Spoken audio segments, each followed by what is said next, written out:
Hey guys, welcome to Anatomy of a Movie News for this week, September 10th. Now, tell me a little bit about Haley Joel Osment. What's going on with him? So, he was spotted in LA, which is why I bring it up, totally looking unrecognizable. He's greasy, he was put on a couple pounds, and he was up there on the soapbox for his new movie called Yoga Hosers. And it's like so many people in this cast. It's being led by Johnny Depp, directed by Kevin Smith, and then they both have family members who seem to be leading roles in the movie as well. You've got Johnny Depp's daughter Lily Rose and Smith's child Harley Quinn. This is I can't even imagine Johnny Depp being in a Kevin Smith movie, let alone and Haley Joel Osment. This is just crazy. It's such an interesting group of people, and it's called Yoga Hosers. Yeah. And it's supposedly some sort of action film where there's these two kind of teenage yoga people who then have to deal with Haley Joel Osment, who seems to be a Nazi. Whoa. I have no idea what's going on. I mean, that does sound Kevin Smith-esque to me a little bit. It sounds like a lot of people would go to that. Yeah, it's just out there. Yeah, for sure. Now, Marissa, tell me why Sarah might have to get a Twitter soon. Yes. Okay, so the popular social media platform Twitter is actually starting this new test.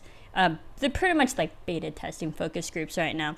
Fandango Twitter Card will allow users of Twitter to buy movie tickets online via their Twitter. I love it. Sarah might be getting a Twitter, everyone. Yep. Watch out. And so they're testing it right now. They're believing it's actually going to do really well because Twitter is huge right now. And it's easier, more accessible way to buy movie tickets. I just feel like this is the impulse buy.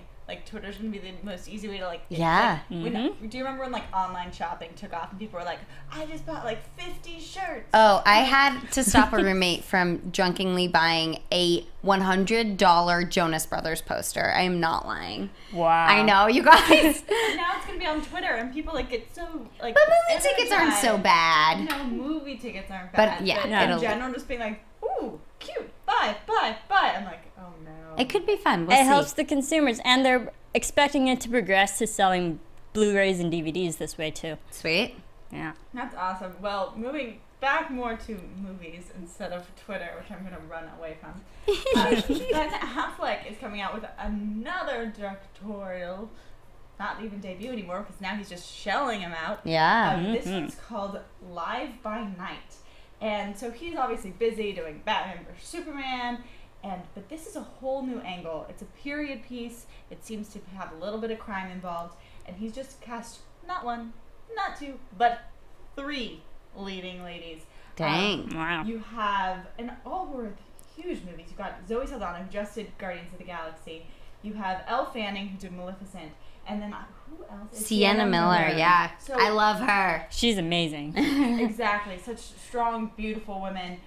We don't have a release date for it yet, but it's called Live by Night. So big things to expect from him always. And he's going back to Boston with that one too, right? Yeah, back to... He loves it there. We'll go see it. Now taking us to Toronto. So the Toronto Film Festival is in full swing right now, and that is one of the bigger festivals because a lot of those films seem to do really well in box office, and a lot of them really get bought and do well for Oscars. So yes. Basically, we'll give you a little update, and then next week we'll tell you who won everything. But right now, Jon Stewart's directorial debut, Rosewater, is killing it.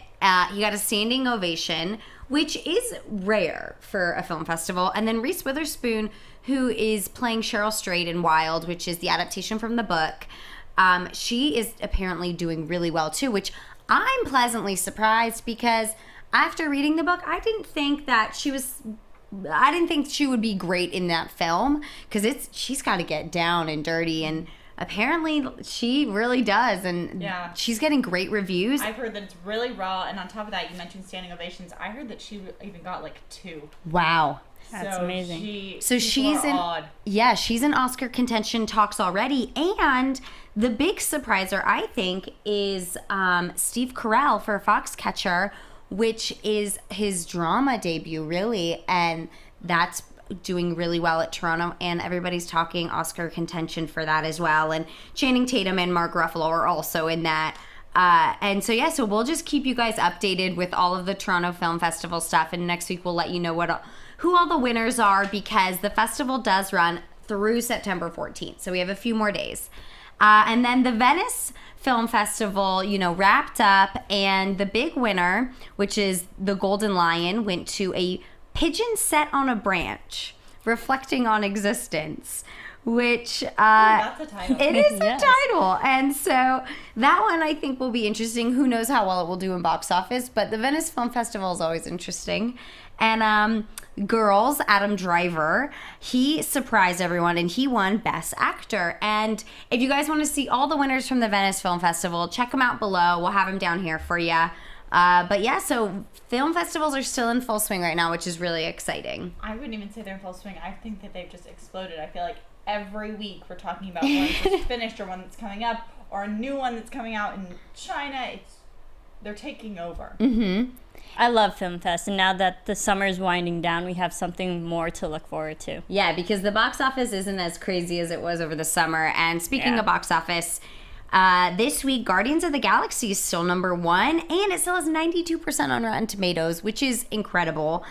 Teenage Mutant Ninja Turtles and Let's Be Cops, they are still up there in the box office. But this week coming out, we have The Disappearance of Eleanor Rigby and the Skeleton Twins, and The Drop, as well as Dolphin Tale 2 and No Good Deed. So I don't know if any of those will really take over Guardians of the Galaxy. So that might have peaked at the right time in the box office. Yeah. I just remember a couple weeks ago we were talking about how no movie could hold on to the number 1 Yeah. spot. It changed so rapidly from about a month there. Yeah. And now Guardians, although it had a brief switcheroo with Teenage Mutant Ninja Turtles, has now just held on and won't let go. Yeah, and I think Good for them. it's like as soon as summer ends, the box office changes, and I guess all of our attention's going to film festivals and everybody getting ready for Oscar season. So that's sort of why film festivals are kicking off. But so guys, thanks for joining us for Anatomy of a Movie News for this week, September 10th, and we'll see you here next week.